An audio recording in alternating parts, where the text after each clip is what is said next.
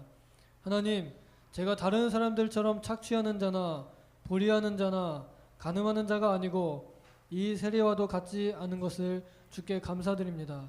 저는 일주일에 2번씩 금식하고 제가 얻은 모든 것들의 11조를 드립니다. 그러나 거기까지. 여기 바리새인이 하나님 앞에 내세운 기도 가운데 지금 이렇게 하는 거예요. 이렇게 기도하면 안 되는 거예요. 자기는 다른 사람처럼 착취, 도적질 안 했다는 거예요. 또 다른 사람처럼 불의한 자가 아니라는 거예요. 다른 사람처럼 간음한 자가 아니라는 거예요. 또 이 세리와 같이 그런 심각한 민족적 범죄인도 아니라는 거예요. 그걸 감사드린다는 거예요. 그리고 일주일에 2번씩 금식한다는 거예요. 6번째는 자기가 얻은 모든 것들의 11조를 드린다는 거예요. 자기가 행한 그 공로를 내세우면서 이렇게 하나님 앞에 나아가는 거예요. 여러분, 이런 걸 가지고 하나님 앞에 나갈 수 있어요? 없어요? 여러분, 우리가 주님 앞에 나가는 비결은 예수 그리스도의 피공로에 의한 하나님의 자비와 긍휼에 의지해서 나가는 거지, 우리가 뭐 다른 사람보다 좀 나아가지고 뭐 대단한 거 그거 아니요. 그걸 가지고 나가는 게 아니라 자기가 무슨 의롭기는 뭘 의로워요. 자기가 뭐 토색하지 않았다, 도적질하지 않았다, 간음하지 않았다, 또 살인하지 않았다. 그러면 자기가 다른 사람 미워한 적도 없는가? 마음속에 음욕을 한 번도 품은 적이 없는가? 탐심을 가져본 적이 없는가? 여러분, 우리 속에 있는 이 음란한 마음이 바깥으로 나오는 게 간음이에요. 우리 마음속에 탐심이 바깥에 나온 게 도적질이에요. 우리 마음속에 미워함, 이거 바깥에 나온 게 살인이에요. 예수님께서는 안에 있는 것이나 바깥에 있는 것을 다 똑같이 생각합니다. 동기도 중요하게 생각하단 말. 그러니 우리가 감히 하나님 앞에 뭘 내세우겠냐는 말. 우리는 종종 TV 화면에서 나온 못된 사람들 얼굴 뒤집어 쓰고 모자 깊이 쓰고 아주 뭐 이렇게 마스크 착용하고 온 사람들 손가락질하면 저런 못된 것이 있느냐고 이용규 목사님 그런데 이렇게 비난하면, 이렇게 비난하면 손가락은 하나 지져가지만 4개는 자기한테 온 거랍니다.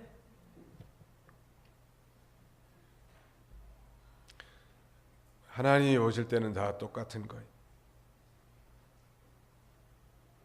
그런데 그걸 대단한 거라고 내세우면서 하나님 앞에 절대 그렇게 기도하지 마세요. 그게 바리새인의 바리새적 기도예요. 또 신앙생활도 2타입이 있어, 2가지 형태가 있는데 바리새적 그런 신앙생활하는 사람이 있습니다. 자기가 하나님 말씀 배웠으면 자기가 죄인인 줄 알고 자기가 하나님의 온전한 사람으로 만들어지지 못한 걸 애통해하면서 말씀을 자기에게 적용하고 이렇게 나가는 사람, 이거 세리 스타일이고, 바리새인들은 배워가지고 다른 사람 정죄하는 거예요. 남편 가서 정죄하고 부인한테 가르쳐 드리려고 하고, 그래가지고 뭐 사람 변화되는 건 없어요. 기도도 마찬가지. 주여 불쌍히 여겨 주옵소서. 아무튼 아무 공로 없는 죄인이 주님 앞에 나와 주님의 피를 의지하고 주 앞에 나왔습니다. 그래서 이제 이브리 4장 16절 이하에 그렇게 말씀하시죠. 그러므로 긍휼하심을 얻고 때를 따라 돕는 은혜를 얻게 하여 은혜의 보좌 앞에 담대히 나갈지니라. 또 히브리 다른 성경에는 그러므로 형제들아 우리가 예수의 피를 힘입어 지성소에 들어갈 담력을 얻었나니 이 길은 우리를 위하여 열어놓으신 새롭고 산 길이요 휘장은 저의 육체니라. 예수님의 피를 의지하고 나가는 거예요. 주여, 주 앞에 나올 수 없는 이 죄 많은 인생이 오늘도 주님의 피공로에 의지해서 주 앞에 나왔사오니 나를 불쌍히 여겨 주옵소서. 하나님, 우리를 향한 하나님의 그 긍휼하심이 우리가 하나님 앞에 나갈 수 있는 근거가 되는 거예요. 우리가 뭘 했으면 뭘 했냐, 혹시 했다면 그것도 하나님 은혜를 주셔서 조금 순종한 것밖에 없는 거 아니에요? 절대 사람들 무시하지 마세요. 자기가 의인의식 있는, 자기가 좀 괜찮다고 하는 사람들이 다른 사람을 비방하고 정죄하고 실족시키기가 쉬워요. 그 생명도 하나님의 수중에 있고 나도 하나님의 수중에 있는 줄 알고 하나님 일으키기도 하고 세우기도 하고 판단하지 마라. 판단, 재판할 권한은 하나님께만 있습니다. 우리는 재판하는 재판장의 위치에 있지 않고 또 입법자의 위치도 있지 않고 우리는 준행자들이에요. 순종할 따름이지 우리가 판단할 일이 아니라 절대 다른 사람 자로 재지 말란 말. 하나님이 아주 천하보다 더 귀중한 아주 생명들이에요. 보배로운 존재들이에요. 당신은 보배로운 존재입니다. 옆에 사람 졸음 오니까 한번 옆에 사람 쳐다보죠. 당신은 보배로운 존재입니다. 시작. 당신은 보배로운 존재입니다. 보배로 얼마나 보배로운 금덩어리 같잖아요. 아니 생각해 보세요. 그 수많은 사람들 가운데 예수를 믿고 구원받아 이 하나님 주일날 하나님 앞에 나와 예배드리고 교회 나오는 것 자체가 귀한 건데 거기다 대고 무슨 정죄하고 비난하고 따돌리고 외면하고 그러면 되겠냐. 바리새인의 기도 잘못된 점은 바로 자기의 의를 앞세운 거고 정말 진정으로 하나님을 발견하는 사람이라면 주여 나는 죄인입니다. 여러분 베드로가 갈릴리 바다에서 엄청난 만선을 이룬 다음에 그 만선으로 기뻐하지 않고 주님 앞에 나가서 무릎을 꿇잖아요. 주여 나는 죄인이로소이다. 나를 떠나소서. 주님을 한결같이 발견한 사람은 자기가 얼마나 치명적인 죄인이고 못된 자인지를 아는 거예요. 우리 찬송가 405장 나 같은 죄인 살리신, 거기에 이 나 같은 죄인, a wretched like me, 나 같은 아주 비참한 죄인을 살려주셨다는 찬송곡이요. 자기가 이렇게 못났으니 뭘 모두가 다 금덩어리 같이 보여요. 저는 적어도 그렇게 보입니다. 여러분 모두가 다 참 존귀하게 보여요. 존귀하게 보여. 여러분 모두가 다 저보다 다 나은 분들이 얼마나 못난 놈이면 목사를 시켜서 설교하게 했는가 한번 생각해 보시죠. 목사 아무나 하는 거 아니에요. 정말로 하나님이 주신 그 사제의 은총과 구원의 감격을 깨닫고 성령의 기름 부음을 받지 않으면 이 일을 감당할 수 없는 일이에요. 얼마나 못난 놈이면 하나님이 불러다가 이 은혜를 입혀가지고 이 심부름을 시켜놓겠는가 한번 생각해 보시죠. 그게 여러분들보다 제가 훨씬 못난 자예요. 믿으시면 아멘 합시다. 제가 그렇게 믿는다니까요. 제가 실제로 그렇게 믿어요. 목사님은 뭐 좀 더 낫겠지 우리보다. 천만의 말씀 다음에가 뭐예요? 만만의 콩떡이에요. 제가 볼 때 오늘날 모든 하나님의 종들은 자신이 얼마나 치명적이고 비참한 죄인인가를 깨달은 자들이고 더 나아가서는 십자가를 통해서 그 위대한 완전한 죄 사함을 깨달은 자예요. The complete forgiveness of sins. 모든 죄들의 완전한 사유하심을 깨달은 자가 아니면 이 사역의 길을 못 하거든요. 그러니까 감사할 것밖에 없지 않겠어요. 그래서 저도 저기 앉아서 서서 인사할 때 되게 감사합니다 이렇게 많이 하는데 뭐 와서 연보해 주셔서 감사합니다 그런 거 아니에요. 그저 감사한 거예요. 주일날 나와서 하나님 앞에 예배드리고 함께 하나님을 찬송하고 봉사하고 형제간에 교제하고 이 나온 것 자체가 감사할 일이란 말. 아무튼 이건 앞으로도 점점 더 많이 깨달으시기 바랍니다. 바리새인은 하나님을 발견하지 못했기 때문에 그렇게 정죄하는 거예요. 오늘날도 여러분을 혹시 미워하거나 정죄하거나 비난하거나 실족시키는 사람이 있다면 아직 하나님의 사랑을 완벽하게 많이 깨닫지 못한 그런 상태인 줄 알고 너그럽게 좀 봐주세요. 따라서 합시다. 너그럽게 봐드리겠습니다. 너그럽게 봐주세요. 아직 이분은 집사님이지만 이분은 권사님이지만 아직 하나님의 그 큰 사랑을 많이 깨닫지 못한 분이구나. 나를 정죄하고 귀하게 여기지 않은 것 보니까 그렇게 생각하면 틀림없는 거예요. 물론 정말 진정으로 사랑하는 마음을 가지고 형제의 잘못된 것을 충원해 줄 수는 있겠죠. 자존심 안 상하게 하면서 사랑으로. 그렇지 않고는 우리가 정죄하고 비난해서는 안 된다. 오늘 우리는 감히 얼굴도 못 들었어. 이 세리는 주여 나는 죄인이로소이다. 나를 불쌍히 여겨 주옵소서. 그게 바로 하나님께서 더 의롭다 인정을 받고 보내신 거 아니겠습니까? 기도합시다. 거룩하신 하나님 감사합니다. 죄로 말미암아 영원한 저주 가운데 영벌받아 마땅할 인생들, 감히 하나님 앞에 나올 수 없는 죄 많은 인생들을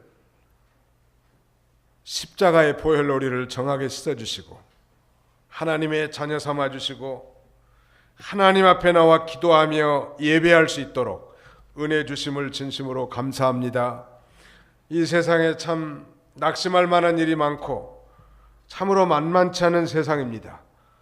끊임없이 기도하고 하나님의 도우심이 없다면 늘 쓰러지고 낙심할 수밖에 없겠사오니 하나님 앞에 쉬지 말고 기도하는 그런 저희가 다 되게 하여 주옵소서.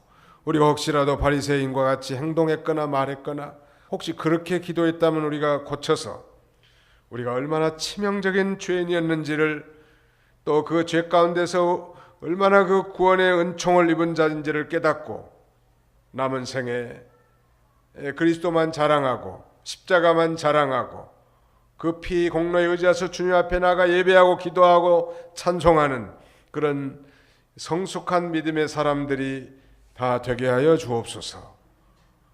남은 주간 한 주간 동안도 하나님께서 우리의 직장과 사업장, 우리 인생의 진로, 특별히 우리 젊은이들의 앞길을 축복하셔서 저들이 바라고 소원하는 것이 아버지의 뜻과 같이 되어 남은 생애를 하나님 앞에 영광 돌리는 저들이 다 되게 하여 주시옵소서. 예수님의 이름으로 기도하옵나이다. 아멘.